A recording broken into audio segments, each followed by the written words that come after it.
Have you ever looked at a system built to protect justice and wondered whether one day it might be forced to rule on something so small that even the system itself feels tired? In theory, courts exist to resolve society's biggest conflicts. In reality, someone occasionally walks in with a problem that is too petty, too personal, and backed by an impressive level of confidence. The system listens, pauses, and later quietly adjusts the rules to make sure this never happens again. This is one of those stories, and it begins not with philosophy but with a pair of pants. 1. The $54 million pants lawsuit. In 2005 in Washington, D.C., a judge named Roy Pearson took his trousers to a small dry cleaning shop run by an immigrant family. The pants were misplaced. For most people, this would end with annoyance and a trip to buy new ones. For Pearson, this was a legal crisis. He sued and demanded $54 million in damages. His reasoning, if you follow it long enough, was simple. The shop displayed a sign reading, "Satisfaction Guaranteed."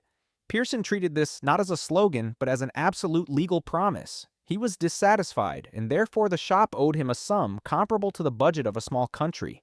The case dragged on for years. Legal costs nearly destroyed the family's business. In the end, Pearson lost completely. No money, no pants, and shortly after, no judicial career. The legacy wasn't about clothing. It was about the law being forced to clarify something obvious. Courts are not a place to convert personal annoyance into eight-figure demands. Ironically, that lesson came from a judge. 2. McDonald's hot coffee, the most misunderstood lawsuit. If there's one lawsuit the internet has treated most unfairly, this is almost certainly it.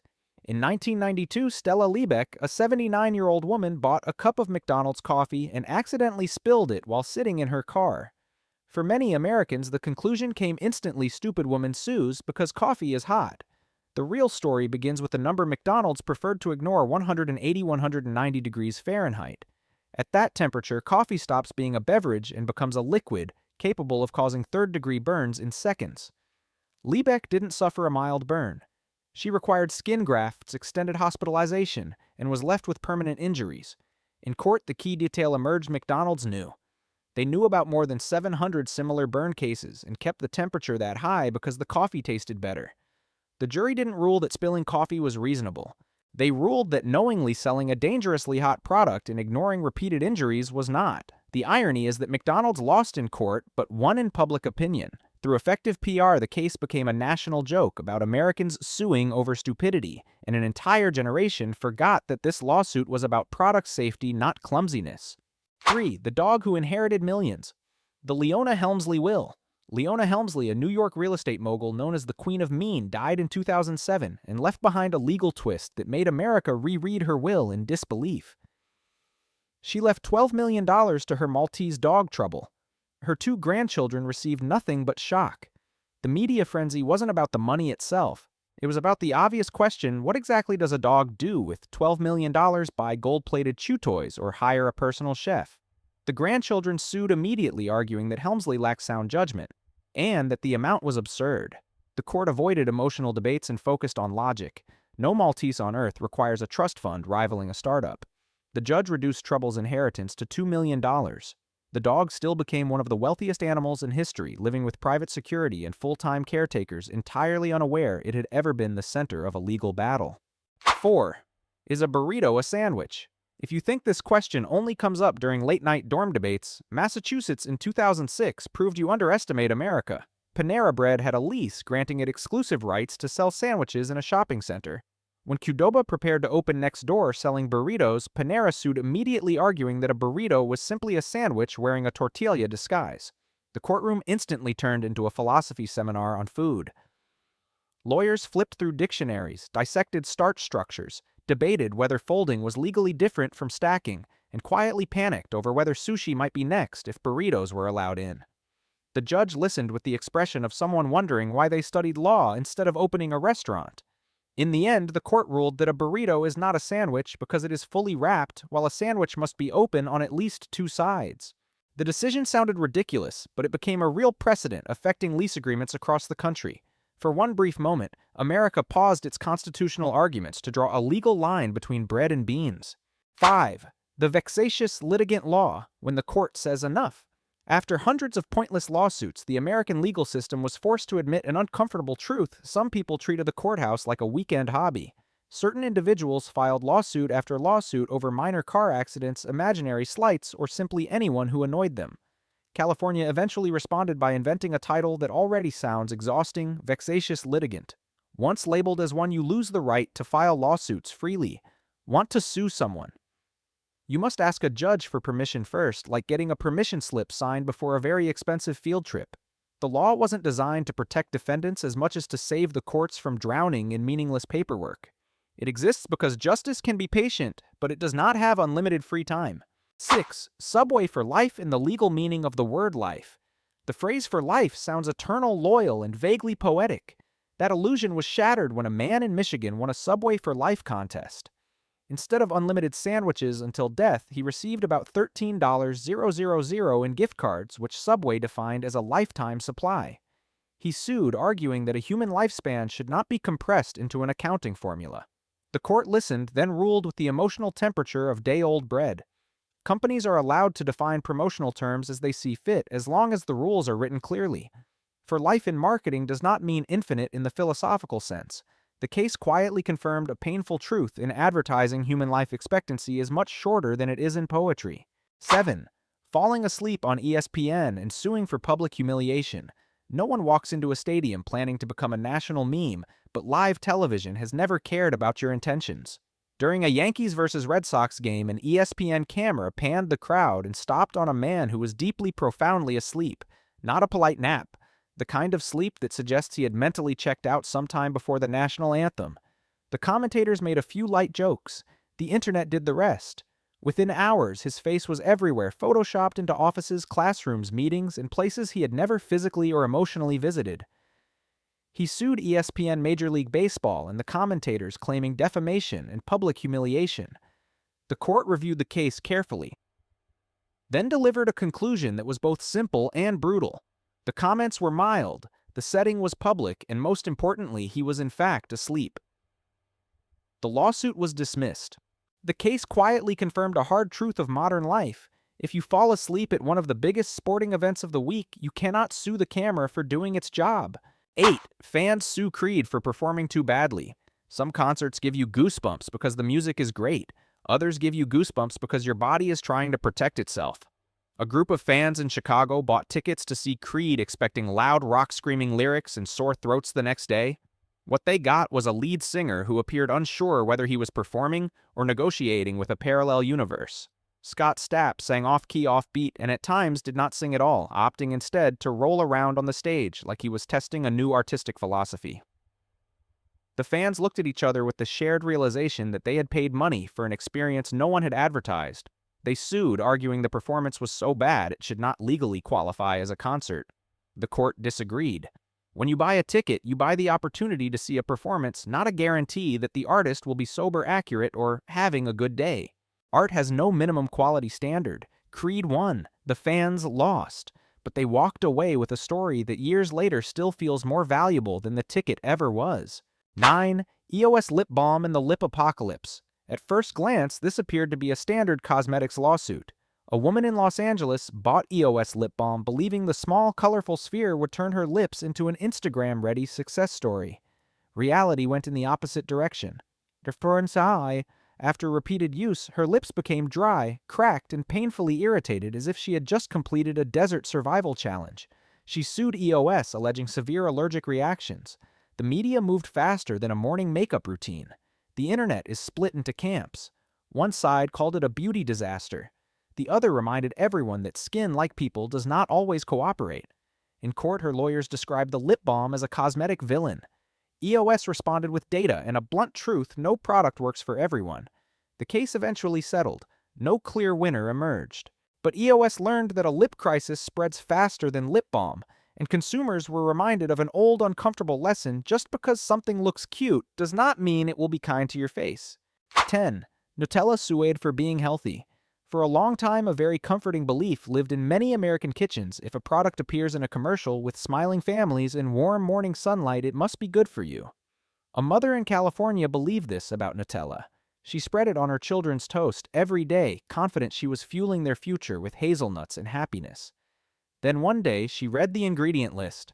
That moment felt less like nutrition education and more like discovering the love interest in a movie was the villain all along. Sugar was listed first. A lot of sugar.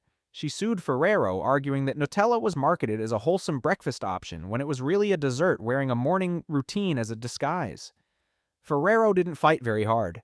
They settled, issued refunds, and quietly adjusted their advertising. No official admission of wrongdoing, just an unspoken acknowledgement of a reality chocolate spread does not become health food simply because you eat it at 7 a.m. The case ended, leaving behind a nutritional lesson more bitter than black coffee. 11. Sock puppets are not copyrightable. A sock puppet can make adults laugh, children believe, and lawyers develop migraines. An advertising executive once created a sock puppet character that became wildly popular. Years later, another company used a sock puppet in its ads. He sued, claiming his idea had been stolen. Not the specific character, but the concept of a talking sock itself. The court was forced to confront a strangely serious question: can someone legally own the idea of a sock with a face? The answer was refreshingly sane. General ideas are not protected. You can copyright a specific character, a specific personality, a specific story, but you cannot monopolize an entire cultural archetype. Otherwise, the first person to put eyes on a sock could sue half of children's television. The case was dismissed. Sock puppets remained free to roam commercial stages and living rooms everywhere. Copyright law survived another day without collapsing under a very clean sock. 12. Harley-Davidson tries to copyright the sound of its engine. Harley-Davidson doesn't just sell motorcycles. It sells attitude leather jackets and one extremely loud, intangible asset, its engine sound. The famous potato rumble is so distinctive that some people hear it and immediately want to buy a bike they don't know how to ride. In 1994, Harley decided to take things further and trademark the sound itself. Their argument was serious. That noise was brand identity, no different from a logo. Competitors disagreed and challenged the claim, arguing the sound was simply the mechanical byproduct of a V-twin engine, not an artistic creation. The legal system was dragged into one of the strangest intellectual property debates imaginable: who owns a noise. After 6 years, Harley withdrew the application, realizing they were essentially trying to copyright physics. The case clarified an important rule. The sounds created by a machine doing its job cannot be owned. Thanks to that, we don't live in a world where every engine door slam or cough requires a licensing agreement. 13. Suing the Drive trailer for being misleading. The trailer for Drive promised car chases, explosions, and speed. Audiences walked into theaters expecting Fast and Furious with an artsy filter. What they got instead was Ryan Gosling saying almost nothing, driving very calmly, and staring into the distance like a man having a long conversation with his own existence. One woman in Michigan felt personally betrayed. She sued the distributor, arguing that the trailer sold action while the movie delivered introspection. Her logic was simple: the ad promised adrenaline, the film delivered silence. The court listened and then issued a ruling that quietly protected Hollywood as a whole. A trailer, the judge said, is a creative work, not a contractual guarantee of content. If trailers had to perfectly reflect the movie, the entire industry would collapse under spoilers before opening night. The case was dismissed. Drive remained Drive. Trailers remained legally allowed to exaggerate. And audiences learned a painful but necessary lesson: if a trailer is full of lingering stares and long pauses, you're probably about to watch art, not a race. 14. Del Sued for emotionally torturous tech support. Some forms of suffering leave no bruises, but make you question reality itself. Calling tech support is one of them. A Dell customer experienced this for 7 uninterrupted hours. Not 7 hours of fixing a computer. 7 hours of hold music call transfers, and the phrase "your call is very important to us" repeated so often it began to sound like a curse. At first he was polite. By hour 3 he recognized employee names. By hour 5 he knew exactly which hold song was coming next. When the call finally ended, the computer was still broken, but his spirit was not. It was gone. He sued Dell for severe emotional distress. Dell replied that they followed standard support procedures. The court acknowledged the experience was deeply unpleasant, but ruled that existential despair caused by customer service is not a legally measurable injury. The case ended in a settlement. The world gained yet another reminder that no meditation technique is more powerful than surviving an afternoon on hold. 15. Ticketed for riding a horse without a seatbelt. A man riding a horse in a parade in California was stopped by police and issued a citation. The violation: not wearing a seatbelt. The rider looked at the ticket, then at the nearly 1,000-pound animal beneath him, and wisely decided this was not a roadside debate. He sued. The legal question was treated with absolute seriousness. Under traffic law, is a horse a vehicle? The courtroom was forced to briefly imagine seatbelts for horses and determine liability if a horse ran a red light. The judge listened and delivered a ruling so obvious that it was almost embarrassing that it required a hearing. A horse is not a motor vehicle. The ticket was thrown out. The state clarified its code. It became one of the rare lawsuits whose sole purpose was to officially restate something every child already knows. Traffic laws are written for machines, not animals, that neigh. 16. Suing a casino for not stopping a $500,000 loss. Las Vegas is the only place where you can lose $500,000 in a single weekend and still be politely asked if you'd like another free drink. One man did exactly that, then woke up on Monday with a deeply philosophical question: why didn't anyone stop me? He sued the casino, arguing that he was intoxicated, a compulsive gambler, and clearly not in a mental state to protect himself from himself. According to his lawsuit, the casino had a moral and legal duty to intervene before his bank account reached extinction level. The court listened and delivered a ruling as cold as a casino marble floor. Casinos are not financial guardians. They are not babysitters for bad decisions fueled by cocktails and confidence. If casinos were legally required to stop people from losing money, Las Vegas would disappear before lunch. The case was dismissed. The legal takeaway was simple and brutal. The law can protect you from others, but it has no clause protecting you from alcohol and overconfidence. 17. Pet trusts. When the law allows you to leave money to animals. When a hotel tycoon died and left $12 million to her dog, the entire country paused to confirm this was not satire. It was real. The dog named Trouble instantly became one of the richest animals in America, while several human relatives received nothing but emotional damage. They sued, arguing that no dog needs a budget large enough to rival a small corporation. The court partially agreed, cutting the inheritance down, but it did not throw the idea out. Instead, the case helped solidify a very real legal concept: the pet trust. Under the law, you are allowed to leave money to your animals as long as a human manages it on their behalf, since dogs cannot sign checks or hire lawyers. The result is a legal system where a dog who does not understand money is still protected by it better than many people. 18. A TV host joked too far and got sued for defamation. Live television has one unforgiving feature: there is no undo button. A weather host learned this the expensive way. During a broadcast, she showed a photo of a monkey and joked that it was a woman who kept sending complaint emails to the station. The moment lasted seconds.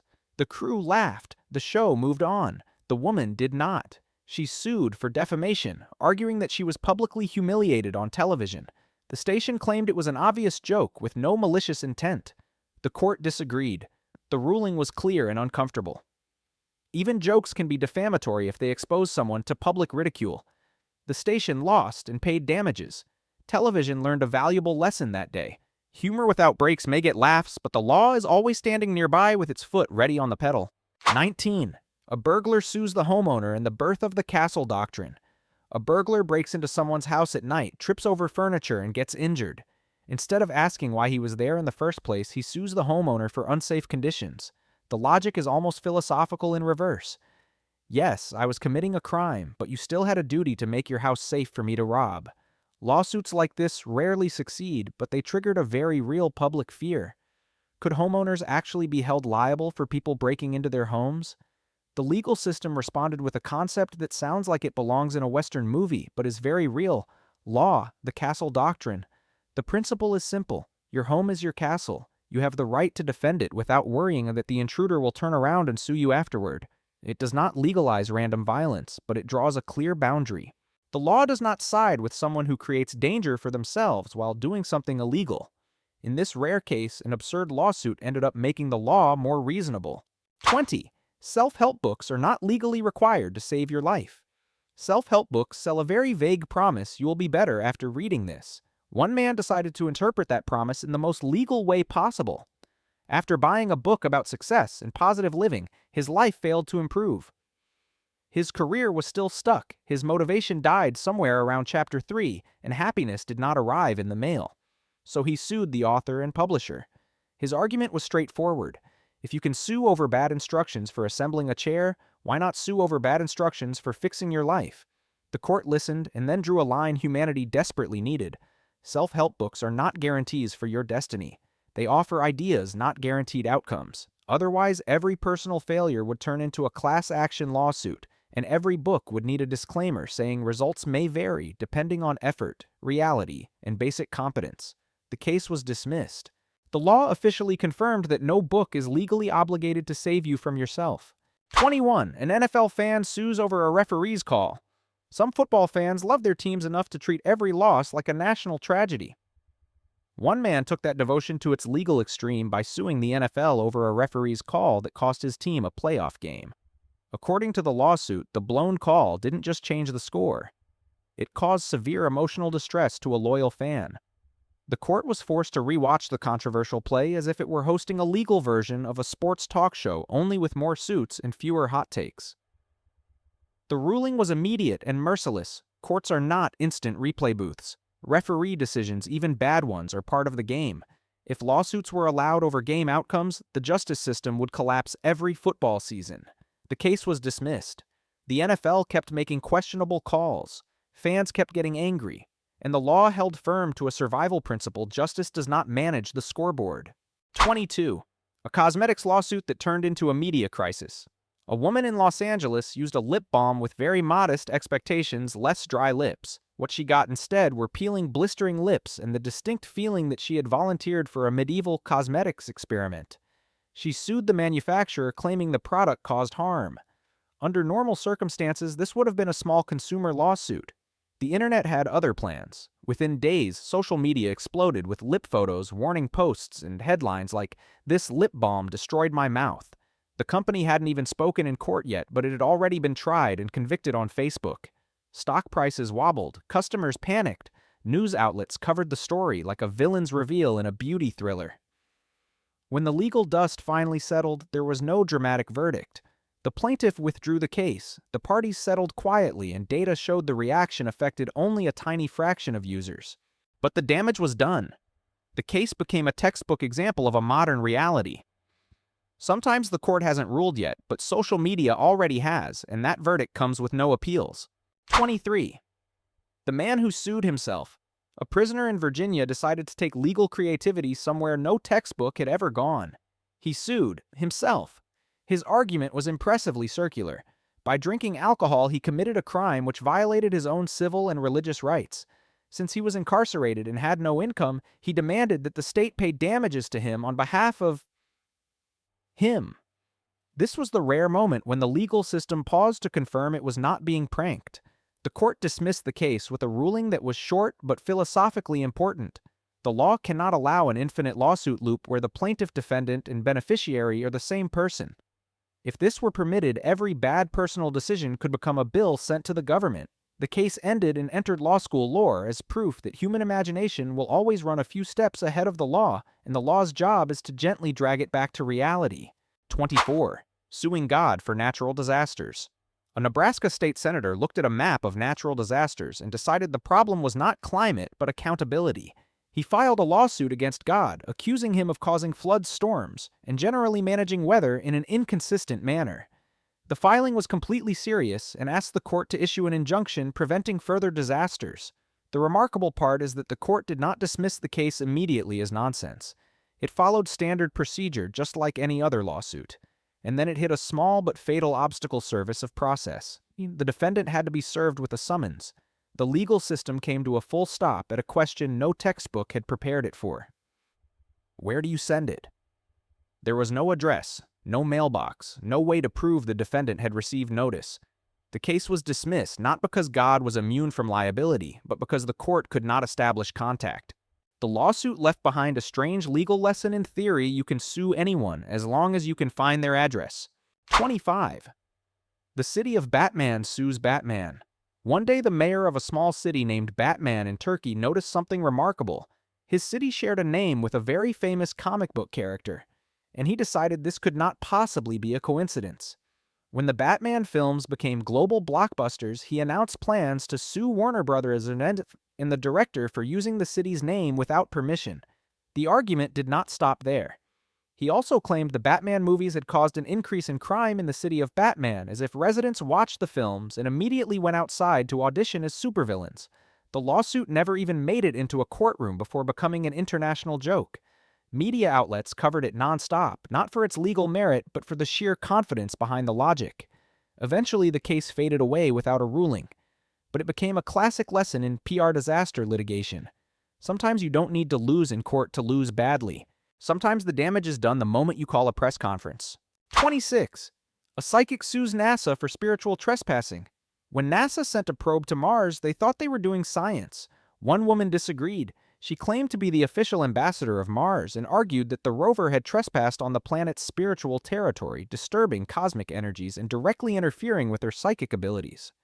She sued NASA, demanding compensation for what she described as interplanetary disconnection. The lawsuit was filed with absolute confidence, including the assertion that she represented the inhabitants of Mars, despite not bringing any of them to court.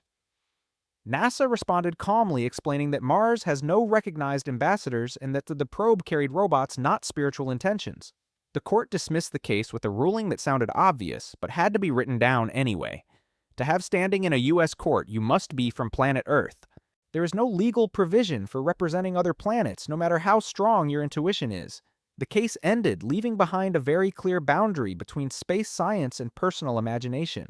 27. Bud Light in the paradise that never appeared. Bud Light commercials once promised a very specific universe, beer beaches, sunshine, and beautiful women appearing the moment you crack open a can. One man believed this more seriously than society would prefer. After years of drinking Bud Light without any paradise materializing around him, he sued the company for false advertising and emotional distress. His argument was simple. If the ads say beer brings beautiful women, then there should at least be a reasonable probability of that happening. The court listened and delivered a ruling that protected the entire advertising industry. Exaggerated claims and ads fall under something called puffery, which means promotional statements no reasonable adult is expected to take literally. No rational person believes a can of beer can summon a beach and models on command. The lawsuit was dismissed, but the impact was enormous. Puffery became a legal shield for modern advertising, from energy drinks to shampoo. Thanks to this case, the world avoided millions of lawsuits from people whose lives failed to resemble television commercials. 28. The monkey selfie and the copyright battle nobody saw coming. A photographer left his camera in the jungle, turned his back for a few minutes, and when he returned, legal history took a strange turn. A monkey named Naruto had picked up the camera and taken a selfie so good that the framing expression and confidence outperformed half of Instagram. The photo went viral worldwide. The problem started when PETA decided to sue on Naruto's behalf, demanding that the court recognize the monkey as the copyright holder.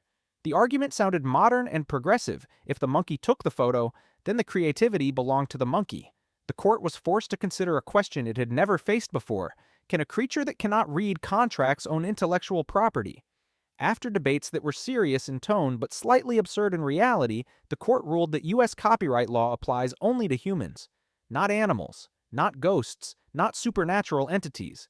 Naruto did not win the copyright, but the law had to be officially clarified to say so, just in case more species learned how to use cameras.